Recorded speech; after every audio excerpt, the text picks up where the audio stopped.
আসসালামু আলাইকুম। এটিএন বাংলা সংবাদে সবাইকে স্বাগত জানাচ্ছি রুকসানা মিম। শুরুতে বিআরবি কেবলস সংবাদ শিরোনাম।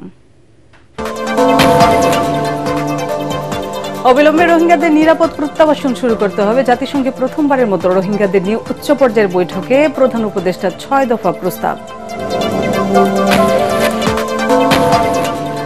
খাগড়াছড়িতে যুগ্ম ছাত্র জনতার অবরোধ স্থগিত। সহিংসতার ঘটনা তদন্তে কমিটি গঠন। ফ্যাসিস্টরা পাহাড় অশান্তির অপচেষ্টা করছে, দাবি স্বরাষ্ট্র উপদেষ্টার। শর্ত পূরণ করে রাজনৈতিক দল হিসেবে নিবন্ধন পেল এনসিপি ও বাংলাদেশ জাতীয় লীগ। শীঘ্রই গণবিজ্ঞপ্তি জারি, প্রতীক চিহ্নিত করতে চিঠি দেবে কমিশন। দেশে নির্বাচনী আমেজ বিরাজ করছে, জনগণ ভোটমুখী। দাবি বিএনপির। পিআর পদ্ধতি সহ ৫ দাবিতে বুধবার থেকে নতুন কর্মসূচি জামাত সহ ৩ দলের। শুনছিলেন বিআরবি কেবল সংবাদ শিরোনাম, এবার বিস্তারিত। বাংলাদেশে আশ্রিত রোহিঙ্গাদের দ্রুত রাখাইনে প্রত্যাবাসন শুরু করার আহ্বান জানিয়েছেন প্রধান উপদেষ্টা ডক্টর মোহাম্মদ ইউনূস। জাতিসংঘে প্রথমবারের মতো রোহিঙ্গাদের নিয়ে আন্তর্জাতিক সম্মেলনে তিনি বলেন, রোহিঙ্গা সংকটের উৎপত্তি স্থল মিয়ানমারকে এই সমস্যার সমাধান করতে হবে। এজন্য মিয়ানমার সরকার ও আরাকান আর্মির উপর চাপ সৃষ্টি করতে আন্তর্জাতিক সম্প্রদায়ের প্রতি আহ্বান জানান প্রধান উপদেষ্টা। রোহিঙ্গাদের ভরণ পোষণে বাংলাদেশের বিপুল আর্থিক খরচের পাশাপাশি সামাজিক ও পরিবেশগত চাপ সহ্য করতে হচ্ছে বলেও সম্মেলনে তথ্য দেন ডক্টর মোহাম্মদ ইউনূস। রোহিঙ্গা ক্যাম্পের ভেতরে ও বাইরে নানা অপরাধ বৃদ্ধি এবং রাখাইন থেকে বাংলাদেশে মাদক পাচার বাড়ায় সামাজিক কাঠামো হুমকির মুখে পড়ায় হতাশা প্রকাশ করে তিনি। এছাড়া মিয়ানমার সরকার ও আরাকান আর্মির উপর আন্তর্জাতিক সম্প্রদায়কে চাপ সৃষ্টি সহ সম্মেলনে বিশ্ব নেতাদের সামনে ৬ দফা প্রস্তাব পেশ করেন অধ্যাপক ডক্টর মোহাম্মদ ইউনূস।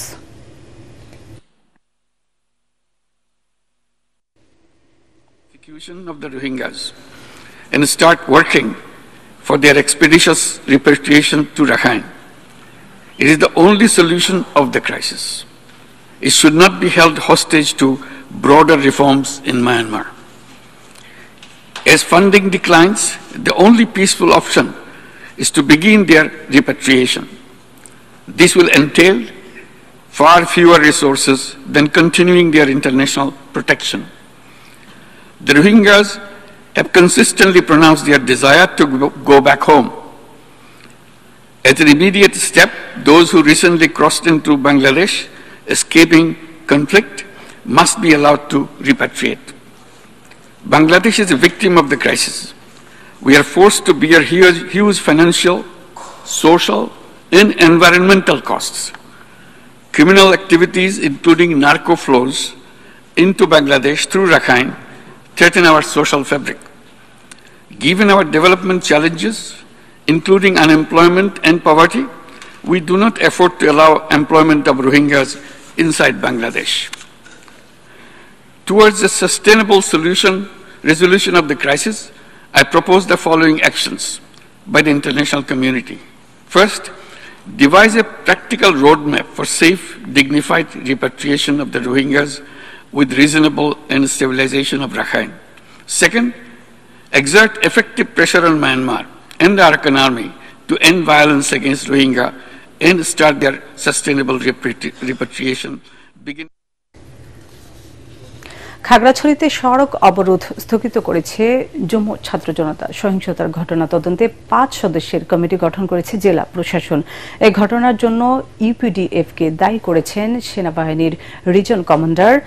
আর স্বরাষ্ট্র উপদেষ্টা জাহাঙ্গীর আলম চৌধুরী জানিয়েছেন, দেশকে অস্থিতিশীল করতে ফ্যাসিস্টরা পাহাড় অশান্তির অপচেষ্টা করেছে, যা প্রতিহত করা হয়েছে। খাগড়াছড়ি প্রতিনিধি আবু দাউসকে সাথে নিয়ে রিপোর্ট করছেন ইমদাদুল্লাহ বাবু। খাগড়াছড়িতে পাহাড়ি স্কুল ছাত্রী ধর্ষণের প্রতিবাদে কর্মসূচিকে কেন্দ্র করে সহিংসতার ঘটনা জোরে সোরে তদন্তে নেমেছে প্রশাসন। মঙ্গলবার গুইমারার রামেশু বাজার এলাকায় পুড়িয়ে দেয়া ঘরবাড়ি ও দোকানপাট পরিদর্শন করে জেলা প্রশাসন। পরে গণমাধ্যমের মুখোমুখি হয়ে জেলা প্রশাসক এবিএম ইফতেখারুল ইসলাম জানান, ঘটনার রহস্য উদ্ঘাটনে 5 সদস্যের তদন্ত কমিটি গঠন করা হয়েছে। আমরা ইতিমধ্যে তদন্ত কমিটি ফর্ম করছি 5 সদস্য বিশিষ্ট। এর পাশাপাশি এই যে 8টি দাবি দেওয়া, তার মধ্যে কিন্তু 7টি আমরা প্রক্রিয়াধীন রয়েছে, এবং পাশাপাশি যে ঘটনার কারণে একটি উদ্রেক, সেই যে অপরাধীদের কিন্তু একজন ইতিমধ্যে গ্রেপ্তার হয়েছে, বাদ বাকিদেরকে কিন্তু আমরা বিষয়ে কাজ করছি আইন শৃঙ্খলা রক্ষাকারী বাহিনী। কিন্তু এটি সবকিছু একটু আমাদেরকে সময় দিতে হবে। এ ঘটনায় তৎপর রয়েছে সেনাবাহিনীও। এলাকায় সেনাবাহিনীর টহলের পাশাপাশি মোতায়েন করা হয়েছে 10 প্লাটুন বিজিবি। গুরুত্বপূর্ণ স্থানে দায়িত্ব পালন করছে পুলিশ ও আনসার। খাগড়াছড়ি সেনানিবাসে সংবাদ সম্মেলনে region commander brigadier general Hasan Mahmud জানিয়েছেন, এই ঘটনার সাথে ইউপিডিএফ এর সংশ্লিষ্টতা রয়েছে। ইউপিডিএফ এবং তার অঙ্গ সংগঠন সমূহকে আহ্বান জানাই সবসময় যে পরিস্থিতি শান্ত রাখুন, এবং বাংলাদেশ সেনাবাহিনী সবসময় এই অঞ্চলকে স্থিতিশীল রাখার জন্য চেষ্টা করে যাচ্ছে, এবং দিন শেষে মহিলা এবং কোমলমতি ছাত্রছাত্রী শিশুদেরকে সামনে ঠেলে দেয়া, এটা কোনো কিছুই ভালো বার্তা বহন করে না। এবং এই সাম্প্রদায়িক দাঙ্গা সংগঠনের সময় বহিরাগত সন্ত্রাসীদেরকে নিয়ে এসে দেশীয় এবং অটোমেটিক অস্ত্র দিয়ে ফায়ার করা, এই ব্যাপারটিও ভালো দেখায় না। এদিকে রাজধানীর ঢাকেশ্বরী জাতীয় মন্দির পরিদর্শন শেষে স্বরাষ্ট্র উপদেষ্টা জানিয়েছেন, পূজার সার্বজনীন উৎসবকে নস্যাৎ করতে খাগড়াছড়িতে অরাজক পরিস্থিতি সৃষ্টি করা হয়। কিছু সংখ্যক সন্ত্রাসী চেষ্টা করছিল যেন এই পূজাটা ভালোভাবে না হয়, এবং পাহাড়েও পূজা ভালোভাবে হচ্ছে। এই সন্ত্রাসীদের থেকে আপনারা সবাই চেষ্টা করবেন আমাদের এই পূজাটা যেন ভালোভাবে হতে পারে। সন্ত্রাসীরা কিন্তু সব জায়গায় চেষ্টা করবে, এবং সন্ত্রাসীদের কিছু মদতদাতা রয়ে গেছে, এরা দেশে বাইরে থেকেও মদতদাতা রয়ে গেছেন। এই মদতদাতাদের থেকেও আপনারা খারাপ ইচ্ছা, এটা আপনারা কিন্তু দূর করে দিতে পারবেন। সন্ত্রাসীকে চিহ্নিত করার জন্য ব্যবস্থা নেওয়া হয়েছে, এবং কিছু সংখ্যক সন্ত্রাসীদের আইনের আওতায় নিয়ে আসা হয়েছে। প্রশাসনের এসব তৎপরতার মধ্যেই রাতে অবরোধ কর্মসূচি স্থগিত করে জম্মু ছাত্র জনতা। ইমদাদুল্লাহ বাবু, এটিএন বাংলা। নির্বাচনী পরিবেশ ব্যাহত ও সামাজিক সম্প্রীতি বিনষ্ট করতে কয়েকটি চক্র সক্রিয় বলে জানিয়েছেন পুলিশ মহাপরিদর্শক বাহারুল আলম। তিনি জানান, খাগড়াছড়িতে ধর্ষণের ঘটনায় মূল অভিযুক্তকে স্বল্প সময়ে আইনের আওতায় আনার পরও অকারণে পরিস্থিতি অস্থিতিশীল করার চেষ্টা করা হচ্ছে। পুলিশ সদর দপ্তরে সংবাদ সম্মেলনে বাহিনীর কর্মতৎপরতা তুলে ধরার পাশাপাশি নির্বাচনকে ঘিরে নিজেদের সক্ষমতার কথাও জানান আইজিপি। বিস্তারিত জিএম তসলিমের রিপোর্টে। খাগড়াছড়িতে ধর্ষণের ঘটনায় আধা ঘন্টার মধ্যেই মূল অভিযুক্তকে গ্রেফতার করে পুলিশ। তারপরেও কেন অস্থিতিশীল পরিস্থিতির সৃষ্টি হয়েছে সেই প্রশ্ন রাখেন পুলিশ প্রধান। আগামী নির্বাচনে যথেষ্ট চ্যালেঞ্জ ও প্রতিবন্ধকতা রয়েছে বলেও জানান আইজিপি। আমাদের জাতির জন্য, দেশের জন্য অত্যন্ত গুরুত্বপূর্ণ নির্বাচন। এখন এই পরিবেশটা আপনারা জানেন যে এটা ব্যাহত করার জন্য দেয়ার আর সো মেনি এলিমেন্টস, এরকম নানান ধরনের রিঅ্যাকশনারি এলিমেন্টস আছে যারা সম্প্রীতি বিনষ্ট করতে চায়। আলটিমেটলি সমাজ অস্থির হলে গোলটা গিয়ে হবে আলটিমেটলি যে আমাদের একটা শান্তিপূর্ণ ইলেকশন যেন ক্ষতিগ্রস্ত হয়। অভিযোগ করেন, অনেকে পরিস্থিতি ঘোলাটে করার মাধ্যমে জাতীয় ভোটকে ব্যাহত করার চেষ্টায় আছেন। প্রতিটি ক্ষেত্রেই সতর্ক রয়েছে পুলিশ উল্লেখ করে আইজিপি বলেন, নির্বাচন উপলক্ষে 1.5 লাখ পুলিশকে দেওয়া হচ্ছে প্রশিক্ষণ। In the process of this training আমরা 1,50,000 actually why are we training, এইরকম বিপুল সংখ্যায় পুলিশের প্রশিক্ষণ একই সাথে, ইট নেভার এভার হ্যাপেন। সতর্কতার অংশ হিসেবে শারদীয় দুর্গাপূজাকে বিশেষ গুরুত্বের সাথে নিয়েছে পুলিশ। এখন পর্যন্ত ঘটে যাওয়া ছোট বড় 49টি ঘটনায় 15টি মামলায় 19 জনকে গ্রেফতার করা হয়েছে।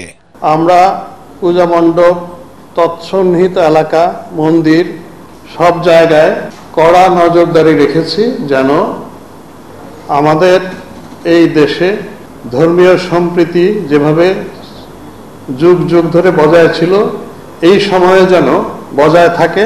বৈষম্য বিরোধী আন্দোলনের 1760টি মামলায় লাখ লাখ নিরীহ লোককে জড়ানো হয়েছে উল্লেখ করে পুলিশ প্রধান বলেন, নিরীহ ব্যক্তিরা দায় মুক্তি চেয়ে পুলিশ সুপারের কাছে আবেদন করতে পারবেন। এমনিতে সাধারণ লোকের করা মামলাতেই মানুষ অতিষ্ঠ, এখন পুলিশও যদি এই ইয়েতে দলে ঢুকে যায় তাহলে মানুষ যাবে কই? নিরীহ লোককে মামলায় আসামি করা, এটার জন্য কিন্তু একটা রিলিফ এই সরকার অলরেডি ঘোষণা করেছেন। সম্প্রতি পাকিস্তানের টিটিপিতে যোগ দেয়া বাংলাদেশি নাগরিক নিহতের ঘটনায় ইতিমধ্যে তথ্য নিয়েছে পুলিশ এবং তথ্য সংগ্রহ অব্যাহত রয়েছে বলেও জানান IGP Baharul Alam. G M Taslim, ATN Bangla, Dhaka. সকল শর্ত পূরণ করার রাজনৈতিক দল হিসেবে নিবন্ধন পেল জাতীয় নাগরিক পার্টি, এনসিপি ও বাংলাদেশ জাতীয় লীগ। শীঘ্রই গণবিজ্ঞপ্তি জারি করবে নির্বাচন কমিশন। ইসি ভবনে সাংবাদিকদের এক ব্রিফিংয়ে ইসি সচিব আখতার আহমেদ একথা জানান। এর আগে নিজামে ইসলাম পার্টির সাথে বৈঠক করেন তিনি। এনসিপির চাহিদা অনুযায়ী প্রতীক ইসির তফসিলে না থাকায় অন্য প্রতীক বরাদ্দ নেয়ার জন্য চিঠি দেওয়া হবে বলেও জানান ইসি সচিব আখতার হোসেন। বলেন, 12টি দলের বিষয়ে আরও তথ্য অনুসন্ধান করবে ইসি। যথেষ্ট প্রমাণাদি জমা দিতে না পারায় 7টি দলের আবেদন মঞ্জুর হয়নি বলেও জানান তিনি। প্রত্যেকের ব্যাপারে তো আমি বললামই যে একটা এনসিপিকে একটা চিঠি দেওয়া হবে যে আপনারা আপনাদের প্রতীক আমাদেরকে জানান, কেন ওনাদের কাঙ্ক্ষিত প্রতীকটা আমাদের তফসিলে নাই। দেশে নির্বাচনী আমেজ বিরাজ করছে, জনগণ ভোটমুখী এমন দাবি করে বিএনপির স্থায়ী কমিটির সদস্য সালাউদ্দিন আহমেদ বলেছেন, এতে কোনো দল বাধা দিলে মানুষ তাদের রাজনৈতিকভাবে প্রত্যাখ্যান করবে। জাতীয়তাবাদী ওলামা দলের প্রতিষ্ঠা বার্ষিকী অনুষ্ঠানে তিনি আরও বলেন, ধর্মকে পুঁজি করে দেশে কোনো বিভাজন সৃষ্টি করতে দেওয়া হবে না। আরেক অনুষ্ঠানে বিএনপির সিনিয়র যুগ্ম মহাসচিব রুহুল কবির রিজভী অভিযোগ করেন, দুর্গাপূজাকে কেন্দ্র করে পরাজিত শক্তি নাশকতার চেষ্টা করছে। রিপোর্ট মইনুল আহসানের। বিএনপির অঙ্গ সংগঠন জাতীয়তাবাদী ওলামা দলের প্রতিষ্ঠাবার্ষিকী উপলক্ষে নেতাকর্মীদের নিয়ে দলের প্রতিষ্ঠাতা সাবেক রাষ্ট্রপতি জিয়াউর রহমানের সমাধিতে শ্রদ্ধা জানাতে আসেন বিএনপির স্থায়ী কমিটির সদস্য সালাউদ্দিন আহমদ। শ্রদ্ধা নিবেদনের আনুষ্ঠানিকতা শেষে সাংবাদিকদের তিনি বলেন, দেশবাসী জাতীয় নির্বাচনে নিজেদের ভোটাধিকার প্রয়োগ করতে উন্মুখ হয়ে আছে। ষড়যন্ত্র করে কোনো লাভ হবে না। বাংলাদেশের সকল জনগণ এখন নির্বাচনমুখী। বাংলাদেশে এখন নির্বাচনের আমেজ চলছে, আবহাওয়া চলছে। সম্ভাব্য প্রার্থীরা এবং জনগণ ভোটের জনসংযোগে আছে। এই অবস্থায় কোনো দল যদি বিভ্রান্তি সৃষ্টি করে, নির্বাচনের পথে বাধা সৃষ্টি করে, জনগণ তাদেরকে চিহ্নিত করবে এবং রাজনৈতিকভাবে তাদেরকে প্রত্যাখ্যান করার সম্ভাবনা আছে। সংখ্যানুপাতিক পদ্ধতি বা পিআর এর বিরোধিতা করে তিনি বলেন, এটি বাংলাদেশের প্রেক্ষাপটে গ্রহণযোগ্য নয়। পিআর পদ্ধতি হচ্ছে একটা পার্মানেন্ট রেস্টলেসনেস পদ্ধতি এবং বিভিন্ন দেশে এটা দেখা গেছে। একটি অস্থিতিশীল পরিস্থিতি বিদ্যমান থাকে সব সময়ের জন্য। কখনো মেজরিটির ভিত্তিতে সরকার গঠন করা সম্ভব হয় না। একটি ঝুলন্ত পার্লামেন্ট থাকে, অস্থির অবস্থা থাকে। বাংলাদেশের মানুষ পিআর পদ্ধতির বিপক্ষে। একটা জরিপে দেখলাম 56% মানুষ পিআর পদ্ধতির বিরুদ্ধে। এদিকে শারদীয় দুর্গাপূজা উপলক্ষে ঢাকা বিশ্ববিদ্যালয়ের জগন্নাথ হলে সনাতন ধর্মাবলম্বীদের সাথে শুভেচ্ছা বিনিময় অনুষ্ঠানে যোগ দেন বিএনপির সিনিয়র যুগ্ম মহাসচিব রুহুল কবির রিজভী। সনাতন ধর্মাবলম্বীদের সবচেয়ে বড় ধর্মীয় উৎসবকে ঘিরে কেউ যেন ঘোলা পানিতে মাছ শিকার করতে না পারে সে বিষয়ে সবাইকে সতর্ক থাকার আহ্বান জানান তিনি।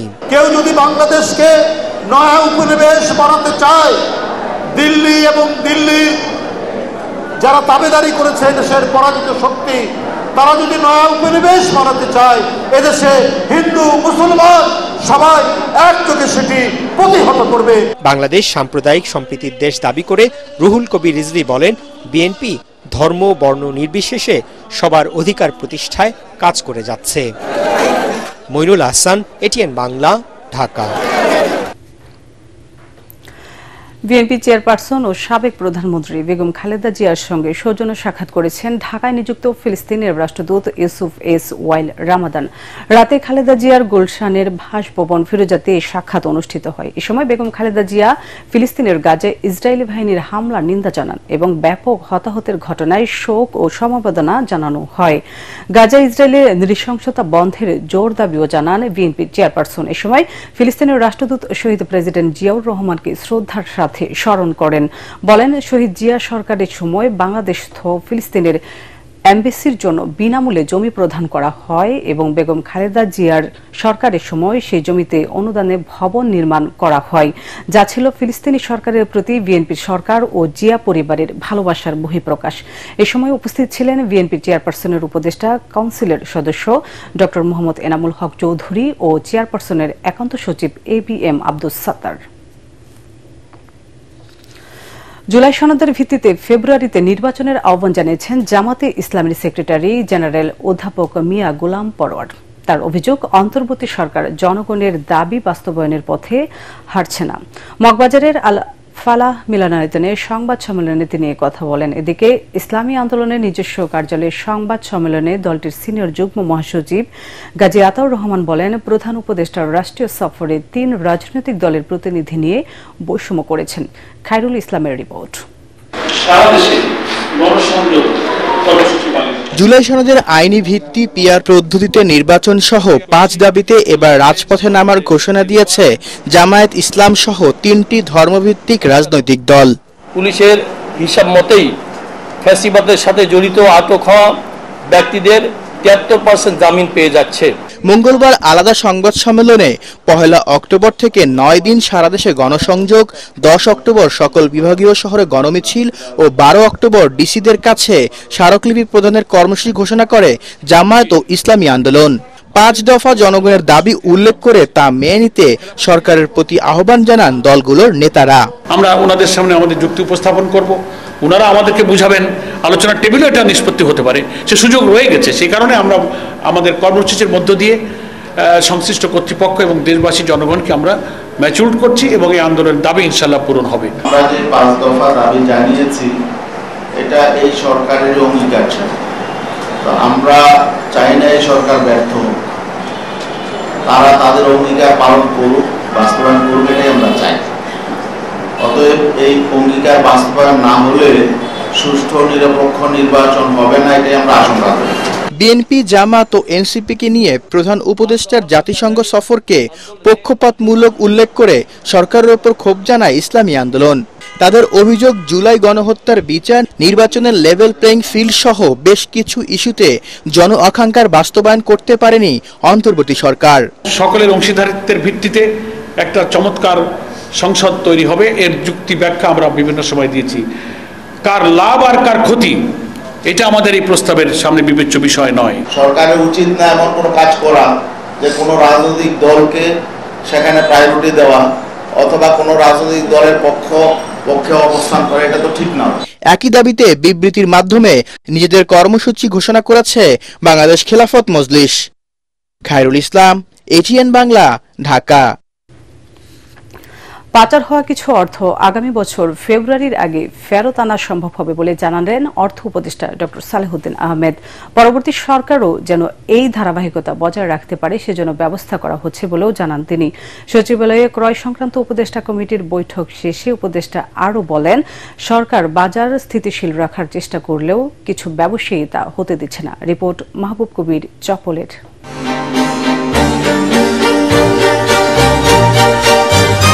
আওয়ামী লীগের গত 15 বছরে 28,54,000 কোটি টাকা পাচার হয়েছে বলে অনুসন্ধানী প্রতিবেদন প্রকাশ করেছে ব্রিটিশ সংবাদ মাধ্যম ফিনান্সিয়াল টাইমস। এসব অর্থের বড় অংশ গেছে যুক্তরাজ্যে, যার মালিক শেখ হাসিনার পরিবারের সদস্যরা। গত মার্চে দায়িত্ব নিয়ে অর্থ মন্ত্রণালয়ের বিশেষ সহকারী ডক্টর আনিসুজ্জামান চৌধুরী বলেছিলেন, পাচার হওয়া টাকা দেশে ফিরিয়ে আনা সম্ভব। যেহেতু ওরা বেনিফিশিয়ারি, ওরা সহজে ছাড়বে না, কিন্তু প্রফেসর ইউনূস সাহেব আমাদের শ্রদ্ধেয় প্রধান উপদেষ্টা, ওনার সামনে ওনারা নিজেরাই অফার করছেন। কিন্তু অন্তর্বর্তী সরকারের 1 বছর পার হলেও 1 টাকাও আনা সম্ভব হয়নি। এখন অর্থ উপদেষ্টা বলছেন, নির্বাচনের আগে কিছু টাকা ফিরিয়ে আনা সম্ভব হবে। অনেক লিগ্যাল ফার্মের সাথে আলোচনা করা হচ্ছে, তারপর অনেক এজেন্সির সাথে আলোচনা অনেক দূর কোথাও এগোচ্ছে। হয়তো ফেব্রুয়ারির মধ্যে কিছু হয়তো আসতে পারে, কিন্তু বাকিটুকু আমরা কিন্তু ওই ক্ষেত্রটা প্রস্তুত করি। কারণ এই ফর্মালিটিস কিন্তু কোনো সরকারি কিন্তু অ্যাভয়েড করতে পারবে। মনে করেন বললাম যে টাকা দিয়ে দাও সেন্ট্রাল ব্যাংকে, সুইস ব্যাংকে বলে দিলাম টাকা দিয়ে দাও, দেবে না তো। ওটা আপনার লিগাল ওয়েতে যেতে হবে, সেটা তো অলরেডি কিন্তু আমরা ইন এ প্লেস। আপনারা জানেন 11টা 12টা তো একদম হাই ইস্যুতে প্রায়োরিটিতে আমরা দেখছি, আর বাকিগুলো যে 200 কোটি টাকার বেশি যাচ্ছে তাদেরকেও কিন্তু ধরা হচ্ছে। অলরেডি কিন্তু আপনি জানেন অ্যাসেট ফ্রিজ করা হয়েছে বাইরে বেশগুলো, কতগুলো দেশকে, কোথায় ওদের টাকা আছে, কোথায় অ্যাকাউন্ট আছে, কোন কোন দেশে ওদের পাসপোর্ট আছে, সেটাও কিন্তু তথ্য আছে। এখন বাকিটুকু কাজ করতে যত সময় লাগে। অর্থ উপদেষ্টা কথা বলেন জিনিসপত্রের দাম নিয়েও। বাজারে এখন সবজির দাম লাগামহীন, 80 টাকার নিচে মিলছে না কোনো সবজি। এই কারসাজির জন্য অসাধু ব্যবসায়ীদের দুষছেন অর্থ উপদেষ্টা।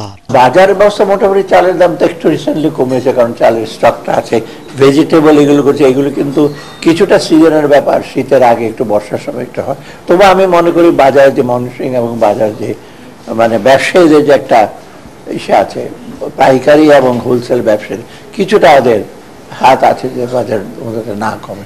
এটার ব্যাপার আমরা সর্বতভাবে একেবারে সাফল্য অর্জন করতে পারি না।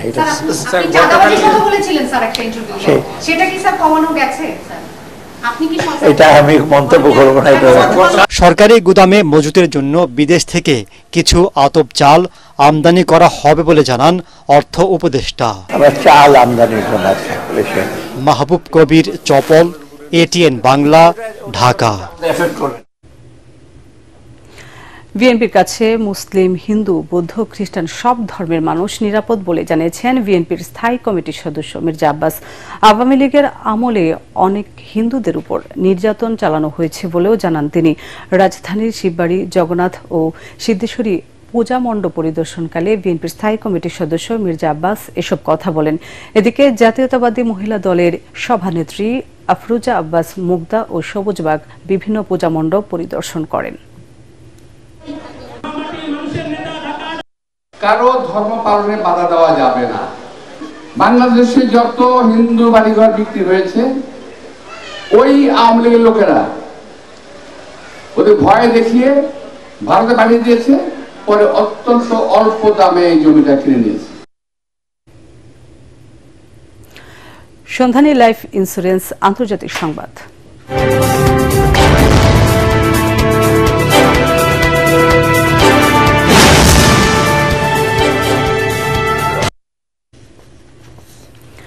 গাজায় যুদ্ধ বন্ধে 20 দফা প্রস্তাব দিয়েছে মার্কিন প্রেসিডেন্ট ডোনাল্ড ট্রাম্প। হোয়াইট হাউসে ইসরায়েলের প্রধানমন্ত্রী বেনিয়ামিন নেতানিয়াহুর সঙ্গে বৈঠকের পর তিনি জানান, যুদ্ধ শেষ করার পরিকল্পনায় রাজি হয়েছে ইসরায়েল। হামাসকে এই প্রস্তাবে রাজি করাতে আরব ও মুসলিম বিশ্বের নেতারা কাজ করবেন বলেও আশাবাদ জানান ট্রাম্প।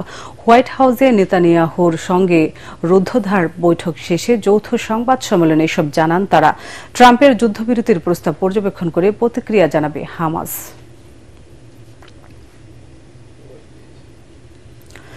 ট্রাম্পের প্রস্তাবিত যুদ্ধবিরতি পরিকল্পনাকে স্বাগত জানিয়েছে ফিলিস্তিনের পশ্চিম তীরে ক্ষমতাসীন ফিলিস্তিনি সরকার।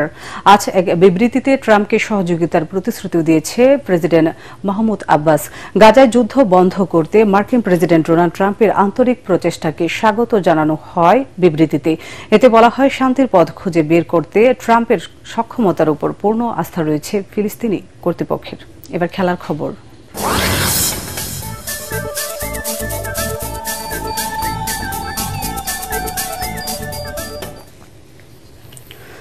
বাংলাদেশ ক্রিকেট বোর্ডের বিসিবি পরিচালনা পর্ষদের নির্বাচন আগামী 6 অক্টোবর অনুষ্ঠিত হওয়ার কথা থাকলেও সে নির্বাচনকে ঘিরে তৈরি হয়েছে নতুন জটিলতা। দুর্নীতি দমন কমিশনের তদন্তে নাম উঠে আসা 15টি ক্লাবের বিসিবি নির্বাচনে অংশ নেওয়ার উপর নিষেধাজ্ঞা আরোপ করেছে হাইকোর্ট। আজ উচ্চ আদালত এ নির্দেশনা দিয়েছে। ফলে বিসিবি নির্বাচনে এই 15টি ক্লাব আর অংশ নিতে পারবে না। কাউন্সিলরদের কাউন্সিলরশিপ থাকছে না এবং সেখানে ইফতেখার রহমান মিঠু, বোরহান হোসেন পাপ্পু, মঞ্জুরুল আলম সহ তামিম ইকবাল পন্থীদের অন্তত 3-4 জন পরিচালকদের কাউন্সিলরশিপ বাতিল হয়ে যাচ্ছে। এশিয়া কাপে চ্যাম্পিয়ন হতে গিয়েছিল বাংলাদেশ, কিন্তু শিরোপা জয় তো দূরের কথা, ফাইনালেও উঠতে পারেনি টাইগাররা। ভালো পারফর্ম করতে না পারায় দেশবাসীর কাছে ক্ষমা চেয়েছেন অধিনায়ক লিটন কুমার দাস। ফেসবুক পোস্টে তিনি বলেন, এশিয়া কাপে দল হিসেবে সর্বোচ্চটা দেওয়ার চেষ্টা করা হয়েছে। মূল লক্ষ্য ছিল ফাইনালে ওঠা এবং শিরোপা জেতা, কিন্তু দুর্ভাগ্যবশত তা অর্জন করা সম্ভব হয়নি। দলের পক্ষ থেকে সমর্থকদের কাছে আন্তরিকভাবে দুঃখ প্রকাশ করেন তিনি। দীর্ঘ পোস্টে লিটন সমর্থকদের অকুণ্ঠ প্রশংসা করেন। শেষ করার আগে বিআরবি কেবল সংবাদ শিরোনামগুলো আরেকবার। অবিলম্বে রোহিঙ্গাদের নিরাপদ প্রত্যাবাসন শুরু করতে হবে। জাতিসংঘে প্রথমবারের মতো রোহিঙ্গাদের নিয়ে উচ্চ পর্যায়ের বৈঠকে প্রধান উপদেষ্টার 6 দফা প্রস্তাব। খাগড়াছড়িতে যুগ্ম ছাত্র জনতার অবরোধ স্থগিত, সহিংসতার ঘটনা তদন্তে কমিটি গঠন, ফ্যাসিস্টরা পাহাড় অশান্তির অপচেষ্টা করছে, দাবি স্বরাষ্ট্র উপদেষ্টার। শর্ত পূরণ করায় রাজনৈতিক দল হিসেবে নিবন্ধন পেল এনসিপি ও বাংলাদেশ জাতীয় লীগ। শীঘ্রই গণবিজ্ঞপ্তি জারি, প্রতীক চিহ্নিত করতে চিঠি দেবে কমিশন। দেশে নির্বাচনী আমেজ বিরাজ করছে, জনগণ ভোটমুখী, দাবি বিএনপির। পিআর পদ্ধতি সহ 5 দাবিতে বুধবার থেকে নতুন কর্মসূচি জামাত সহ 3 দলের।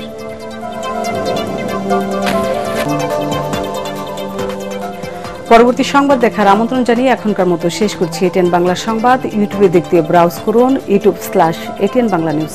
এতক্ষণ সাথে থাকার জন্য ধন্যবাদ।